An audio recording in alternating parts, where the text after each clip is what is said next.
You.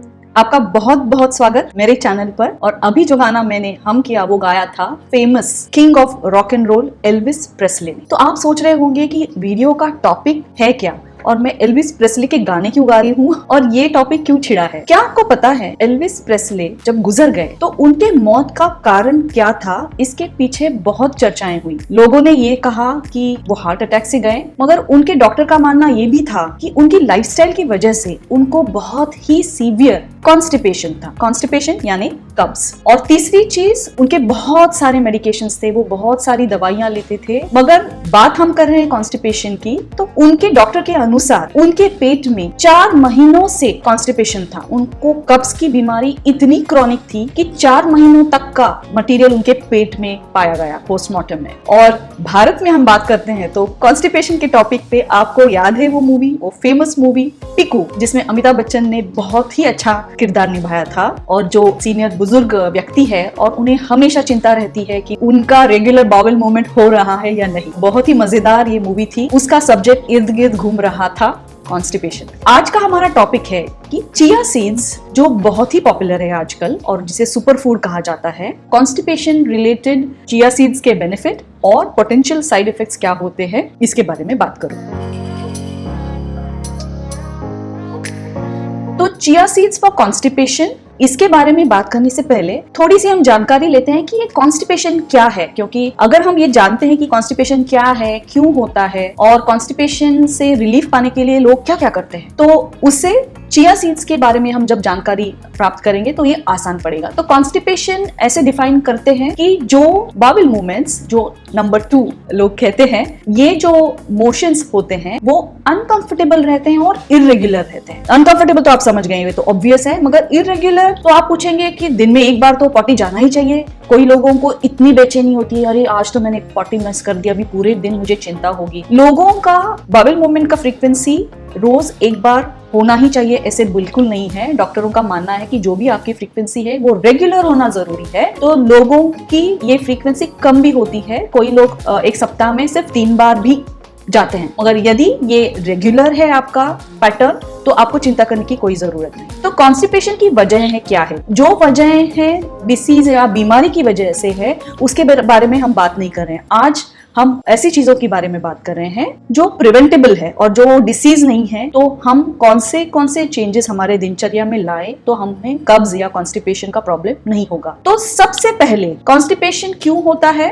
क्योंकि लोग पानी कम पीते हैं। तो दिन में जितनी मात्रा में पानी का कंजम्पशन किया जाए, पानी पिया जाए, उतनी मात्रा में पानी नहीं पिया जाता। तो ये स्वाभाविक सी बात है कि आपके शरीर में आपने पानी कम पिया है तो आपका जो मैल है वो एकदम घना घना हो जाता है। तो ये कॉन्स्टिपेशन की एक वजह है। तो डिहाइड्रेशन एक कॉन्स्टिपेशन की वजह है। दूसरी, आप फिजिकल मूवमेंट्स नहीं कर रहे हैं, एक ही जगह पे बैठते हैं और ज्यादा आपकी शारीरिक श्रम आप नहीं कर रहे हैं, एक्सरसाइज नहीं कर रहे हैं, तो इसकी वजह से भी एक कॉन्स्टिपेशन का ये एक कारण भी बनता है। तीसरी वजह है आपका आहार क्या है, आपके डाइट में क्या फाइबर की अमाउंट ऑप्टिमम है, कि जितने मात्रा में आपके शरीर में आपके खाने के थ्रू फाइबर जाना चाहिए। और कहते हैं कि 25 से 30% हमारे फूड में फाइबर की मात्रा होना जरूरी है। और ये फाइबर सोल्यूबल और इनसोल्यूबल दोनों फॉर्मेट्स में रहते हैं। तो ये फाइबर कौन से फूड्स में रहते हैं? तो लीफी वेजिटेबल्स, ये पत्ते वाली सब्जियां हैं, फल या बीन्स की बात करते हैं। तो फाइबर हमारे शरीर में प्राकृतिक तरीके से नेचुरल फूड के थ्रू जाना बहुत जरूरी है। अगर फाइबर की मात्रा कम हो जाती है तो इसकी वजह से भी कॉन्स्टिपेशन हो सकता है, कब्ज हो सकता है। कभी कभी लोग बहुत ही ज्यादा लैक्सेटिव्स का एक्सेसिव यूज करते हैं। कि लैक्सेटिव ये जो ऐसी ओटीसी मेडिसिन रहती हैं कि जिनकी वजह से पॉटी होने में आसानी होती है। तो कोई लोगों को ऐसी आदत ही रहती है कि चलो रोज के रोज खाया जाए। तो ये एक्सेसिव कंजम्पशन की वजह से भी ये प्रॉब्लम हो सकती है। बढ़ती हुई उम्र के साथ साथ भी थोड़े शरीर हमारा स्लो हो जाता है तो उसकी वजह से भी कॉन्स्टिपेशन हो सकता है। कभी कभी हमारे इंटेस्टाइन का मूवमेंट भी स्लगिश होता है और इसकी वजह से भी कॉन्स्टिपेशन होता है। खास करके यंग जनरेशन में कॉन्स्टिपेशन क्यों हो सकता है आप सोचिए। कभी कभी क्या होता है, वो एक्टिविटीज में मग्न रहते हैं, कुछ गेम खेल रहे हैं और मैच चल रहा है, कुछ इंटरेस्टिंग सा ओवर चल रहा है और पॉटी आया तो भी वो रोक के रखते हैं, वो जाते नहीं है। तो हमारे शरीर के जो सिग्नल है, वो जो नेचुरली हमें कहते हैं कि उठिए, जाइए, अभी बाथरूम जाइए, पॉटी का टाइम हो गया, अगर वो समय पर लोग नहीं जाते हैं, आंसरिंग नेचर्स कॉल, अगर वो समय पर नहीं होता तो फिर ये मैकेनिज्म भी बिगड़ जाता है। कुछ औषधियों की वजह से, मेडिसिन के साइड इफेक्ट की वजह से भी कॉन्स्टिपेशन होता है। अगर ऐसी बात है तो डॉक्टर से पूछकर आप वो मेडिसिन चेंज भी करवा सकते हैं। तो आपने ये देखा कि ये कैसे कारण हैं कब्ज के, कॉन्स्टिपेशन के, और ये सिंपल से हम अगर चेंजेस करते हैं तो कंप्लीटली अवॉइडेबल है। तो कॉन्स्टिपेशन को टालने के लिए चिया सीड का इसमें रोल क्या है? तो चिया सीड क्या हमारे इंटेस्टाइन को कंफर्ट करता है? क्या हमारे इंटेस्टाइन को वो क्लियर कर देता है? क्या कॉन्स्टिपेट कर देता है? ये अचरज की बात है कि एक ही चीज, छोटे से चिया सीड्स, ये तीनों भी कर सकते हैं। क्योंकि अगर वो पॉटी सुलभ कर जाते हैं, अगर कॉन्स्टिपेशन के लिए चिया सीड्स लिया जाता है तो उसे कॉन्स्टिपेशन क्यों होगा भला? तो हम पहले जानते हैं चिया सीड्स के बेनिफिट। चिया सीड्स हमारे स्टमक को कंफर्ट क्यों देता है? तो पहले मैं आपको बता दूं चिया सीड्स क्या होता है। ये है छोटे छोटे चिया सीड्स, ये इंडिया में नहीं मिलते हैं, ये मेक्सिको से आते हैं और आजकल सुपर फूड्स के तौर पर ये बहुत ही पॉपुलर है। और हाँ, डिस्क्रिप्शन में मैंने लिंक दिए हुए हैं some of the best available brands on Amazon. बात करते हैं चिया सीड्स के बेनिफिट के बारे में। तो चिया सीड दिखने में तो छोटे छोटे हैं, मगर वो फाइबर में बहुत ही रिच होते हैं, और सिर्फ फाइबर ही नहीं, वो न्यूट्रिएंट डेंस भी होते हैं। तो इसमें होते हैं प्रोटीन, इसमें होते हैं ओमेगा 3 फैटी एसिड जो हमारे हार्ट के लिए बहुत अच्छा है, और फैट की मात्रा रहती है, रहता है कैल्शियम भी जो हमारे बोन हेल्थ के लिए भी अच्छा है, इसीलिए इसके सुपर फूड कहा जाता है। चिया सीड्स अपने से 10 गुना से ज्यादा मात्रा में पानी सोख लेता है और वो फूल जाता है। फूलने से क्या होता है? एक तो उसका वॉल्यूम बढ़ जाता है, और दूसरी बात ये होती है ये डाइजेशन में इजी हो जाता है। चिया सीड्स को ऐसे ही सूखे सूखे चिया सीड्स मत खाइए, चबाने में तो डिफिकल्ट है, दांत में फंस जाते हैं। वैसे ही आप खाते हैं चिया सीड्स तो डाइजेशन में आपको ये अच्छा नहीं होता, तो इससे प्रॉब्लम हो सकती है। और मेरा ये वाला वीडियो आप जरूर देखिए कि चिया सीड्स के साइड इफेक्ट क्या हो सकते हैं, उसमें मैंने ये एक्सप्लेन किया है कि क्या प्रॉब्लम हो सकते हैं। भिगोने के बाद चिया सीड्स का वॉल्यूम बढ़ता है, वो ऐसे स्लिपरी होते हैं, उसमें म्यूसिलेज जिसे कहा जाता है, जेली जैसे, जेल जैसे बन जाते हैं, और हमारे पेट के लिए वो बहुत ही सूदिंग काम करता है। और दूसरी बहुत ही महत्वपूर्ण बात यह है कि इसे प्रीबायोटिक माना जाता है। तो हमारे इंटेस्टाइन में जो बैक्टीरिया रहते हैं, इसमें गुड बैक्टीरिया रहते हैं और बैड बैक्टीरिया रहते हैं। तो हमारे स्टमक डिस्टर्बेंस जब होता है तो उसमें गुड बैक्टीरिया की मात्रा कम हो जाती है। चिया सीड्स वो प्रीबायोटिक होता है और अच्छे बैक्टीरिया की मात्रा वो बढ़ाता है। तो इसकी वजह से अब हमारे पेट की अगर गड़बड़ है तो वो ठीक होने में मदद होती है, उसको सूदिंग का काम। दूसरा इसमें है anti inflammatory property. So omega 3 fatty acid की जो मैंने बात की, और उसमें है कैफिक एसिड भी, तो इसे इन्फ्लेमेशन कम करने में भी मदद होती है। तो जो IBS का नाम आपने सुना होगा, IBS है इरिटेबल बाउल सिंड्रोम, तो chia seed irritable bowel syndrome में भी उपयोगी है। तो ये जो काम है वो कंफर्ट देने का काम चिया सीड्स कर रहे हैं। तो मैं आपको जल्द से बता दूं कि ये चिया सीड्स लेने के लिए हमें क्या करना चाहिए। तो ये मैंने 1 चम्मच चिया सीड्स लिया, ये मैंने इसे ग्लास में डाल दिया। तो आप देख रहे हैं ये किसे छोटे छोटे चिया सीड्स हैं, और उसमें मैं अब डाल रही हूँ पानी। और याद रहे ये पानी की मात्रा आप कंजूसी ना करें, पानी भरपूर होना चाहिए पानी। तो 1 चम्मच के लिए मैं पूरा का पूरा ग्लास लेके और उसे अच्छी तरह से घोल देना है।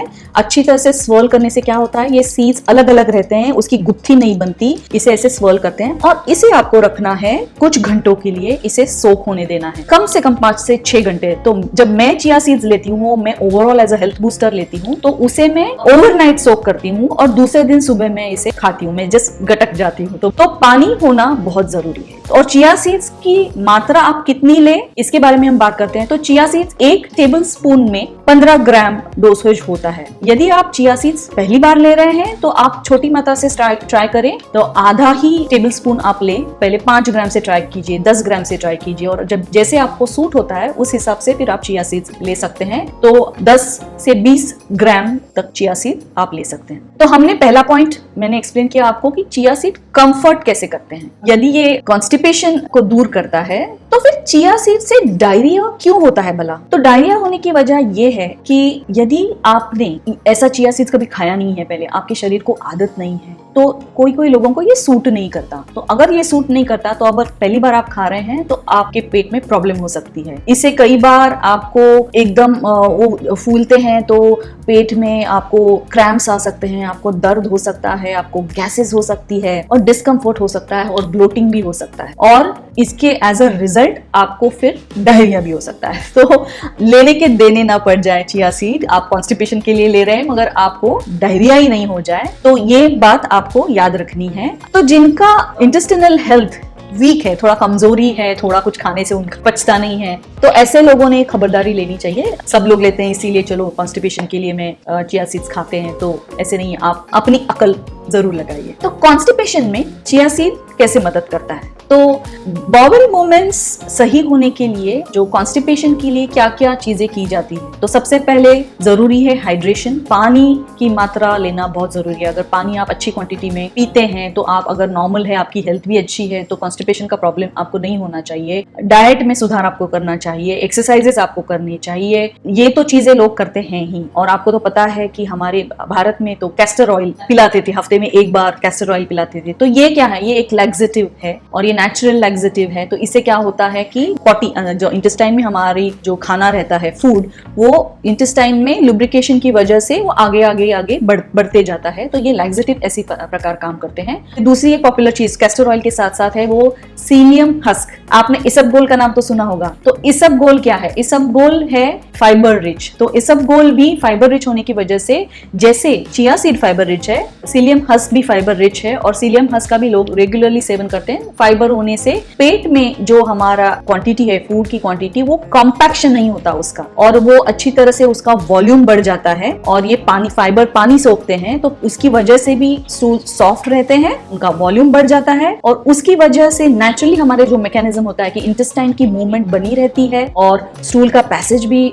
अच्छी तरह से हो जाता है। तो इन्हें जो फाइबर बेस्ड उपाय जो है, सीलियम या चिया भी बोल सकते हैं, ये बल्किंग उसका एक्शन रहता है। तो बल्क यानी कि उसकी क्वांटिटी, उसका वॉल्यूम बढ़ने की वजह से ये मोशन में सहायक है। चिया सीड कॉन्स्टिपेशन के लिए ये बहुत महत्वपूर्ण काम करता है। मगर आप चिया सीड लें मगर उसमें पानी की आवश्यक मात्रा नहीं डालें तो क्या होगा? और the other way around could be कि आपने पानी लिया 1 कप, मगर चिया सीड आपने सोचा रहे मुझे कॉन्स्टिपेशन है तो 1 चम्मच बताया तो है, मैं 2-3 चम्मच डाल देता हूं तो फट से काम हो जाएगा। तो उल्टा ही इफेक्ट हो सकता है इसकी वजह से, क्योंकि चिया सीड्स पानी सोख लेंगे, और यदि आपने पानी की मात्रा सही नहीं डाली है, चिया सीड अगर आपके शरीर में जाता है तो आपके इंटेस्टाइन के अंदर जो फूड है उसका पूरा पानी चिया सीड ही सोख लेंगे। इसकी वजह से परेशानी हो सकती है। पानी कम होगा अगर, तो डाइजेशन में भी प्रॉब्लम हो सकता है। तो पानी की मात्रा सही होना आवश्यक है, और चिया सीड की क्वांटिटी भी एक्सेसिवली नहीं करें आप। तो कॉन्स्टिपेशन अवॉइड करने के लिए ये 2 चीजों का आप ख्याल हमेशा रखें। Is chia seed beneficial for constipation? Yes, definitely, और not only beneficial for constipation, मगर इसमें काफी सारे न्यूट्रिएंट्स हैं, ये न्यूट्रिएंट डेंस है, इसीलिए सुपर फूड कहा जाता है। आपको अगर कॉन्स्टिपेशन का सॉल्यूशन भी मिल रहा है और न्यूट्रिएंट्स भी मिल रहे हैं, तो क्यों ना चिया सीड्स आप ट्राई करें, है कि नहीं? और कॉन्स्टिपेशन अवॉइड करने के लिए सही मात्रा में पानी ले, चिया सीड का एक्सेसिव यूज ना करें, और हाँ, चिया सीड आपको हैबिट फॉर्मिंग तो नहीं है, मगर ऐसा रेकमेंडेड किया हुआ है कि चिया सीड का कंजम्पशन यदि आप कॉन्स्टिपेशन के रिलीफ के लिए ले रहे हैं तो 6 महीनों से ज्यादा इसका इस्तेमाल ना करें, प्रोलॉन्ग्ड यूज उसका ना करें। और आप रेगुलरली अगर यूज करना चाहते हैं तो मैं तो आपको सलाह ये दूंगी कि आप उसे रोज लेने की बजाय उसको बीच बीच में आप ब्रेक दें, कि आपने 2 दिन चिया सीड्स लिया, तीसरे दिन आपने स्किप किया, या हफ्ते में आपने ऑल्टरनेट डे लिया। मैं भी रेगुलरली चिया सीड कंज्यूम करती हूँ फॉर ओवरऑल बेनिफिट्स। मुझे कॉन्स्टिपेशन का प्रॉब्लम है नहीं, फॉर्चुनेटली, क्योंकि दूसरा जो है वो उम्र के साथ साथ कॉन्स्टिपेशन का प्रॉब्लम होता है। तो अगर आपके परिवार में कोई सीनियर्स हैं, उन्हें कॉन्स्टिपेशन का प्रॉब्लम है, तो याद रखें आपके पास एक उपाय हाथ में है। तो ये था मेरा आज का सेशन, चिया सीड्स एक effective remedy for constipation relief के लिए चिया सीड्स है, और सही से आप अगर इसे खाएं तो आपको फायदा जरूर मिलेगा। मेरे साथ जुड़ने के लिए बहुत बहुत धन्यवाद। फिर जरूर मिलेंगे। नमस्ते।